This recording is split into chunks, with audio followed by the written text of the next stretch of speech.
बेला जी आज हमारे साथ वर्तमान जो सिनेरियो है, क्या कहना चाहेंगे उसके बारे में? 400 पार, आपको शक है क्या? आप बताइए, आप क्या कहना चाहेंगे? 101% 400 पार। और हमारे जो आला कमान हैं, जो हमारे पार्टी के ऊपर के नेता हैं, उन लोगों ने सोच समझ के ये नारा दिया है।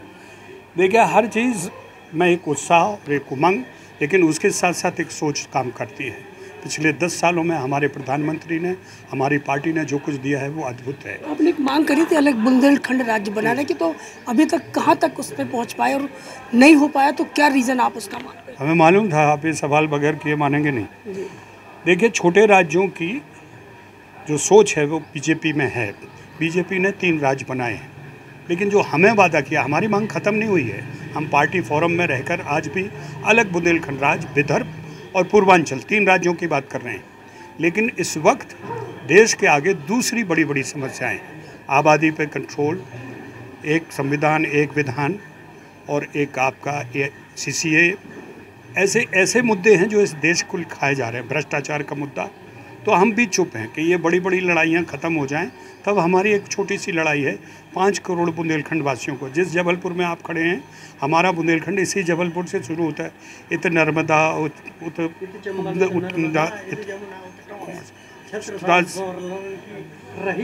इनसे ये हमारे प्रेरणा स्रोत हैं।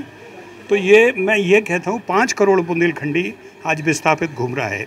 7 नदियाँ, फिर भी हमारे पास पानी नहीं। 4 जगह हम बिजली बनाते हैं, फिर भी बिजली हमें नहीं मिलती है। लेकिन हम फिर भी तसल्ली किए बैठे हैं कि 130 करोड़ और उससे ज़्यादा की आबादी वाले लोग अगर संतुष्ट होते हैं, उनको कुछ मिलता है, तो हम अपने बुंदेलखंड के लिए कुछ और इंतज़ार कर लेंगे। लेकिन आज नहीं तो कल, जिस तरह से चुनाव आयोग का परिसीमन हो रहा है आबादी के हिसाब से, अब लोकसभा और राज्य विधानसभा बटेगी, तो हमें उम्मीद है कि 25 करोड़ की आबादी वाला बुंदेलखंड, जो 100 MP होंगे, उसमें कहीं ना कहीं बदलाव होगा और एक दिन बुंदेलखंड ज़रूर बनेगा। अब की बार 400 पार, तो क्या लग रहा है कि 400 पार हो पाएगा? निश्चित होगा, क्यों नहीं होगा, क्योंकि हर आदमी देखिए चुनाव को उस नज़र से नहीं देख रहा है जो पहले होता था। अब विकास की नज़र से देख रहा है। और हमारे प्रधानमंत्री ने कहा है कि ये 10 साल में जो हमने बीज बोए हैं, जो बीज रोपण किया है, अब उसका परिणाम आने वाला है। और वो तो कह रहे हैं कि हम टेक ऑफ की स्थिति में हैं।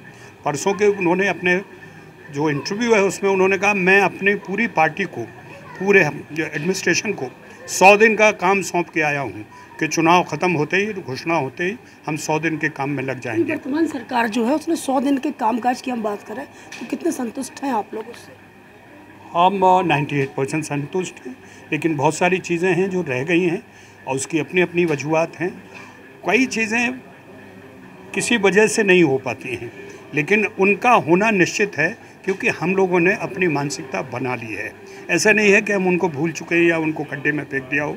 जो चीज़ें नहीं हुई हैं उनका होना निश्चित है, लेकिन जो बड़ा 70 साल की जो इनकम्बेंसी थी उसको पूरा करने में समय लगा, इसलिए कुछ चीज़ें रह गई होंगी। लेकिन हम आशावादी हैं। गिलास हमें हमेशा आधा भरा दिखता है, खाली नहीं दिखता है। इतना भरा है, थोड़ा है, वो और भर लेंगे। आखिरी सवाल, आज़ादी के बाद बुंदेलखंड को कितना डेवलप आप मानते हैं? कितना विकास हो गया, क्या लगता है? कोई डेवलप नहीं हुआ। कारण? जो मैं सरकार को दोषी नहीं ठहराऊंगा, वहाँ के जनप्रतिनिधियों को दोषी ठहराऊंगा। वहाँ के जनप्रतिनिधि ने पहले अपना घर भरा, फिर अपने रिश्तेदारों का घर भरा, फिर उन्होंने अपने समाज का घर भरा, फिर पार्टी का घर भरा। इसकी वजह से बुंदेलखंड को जो चीज़ें मिलनी चाहिए थी वो नहीं मिली। जैसे मैंने अभी आपसे कहा, 7 नदियों का पानी है जो बुंदेलखंड से होके जाता है, लेकिन हमें पानी नहीं मिलता। उसका मैनेजमेंट कौन करेगा? जो हमारे जनप्रतिनिधि होंगे, जो लड़ेंगे झगड़ेंगे कि हमारा पानी पहले हमें मिलना चाहिए। इसी तरह चार जगह हम बिजली बनाते हैं।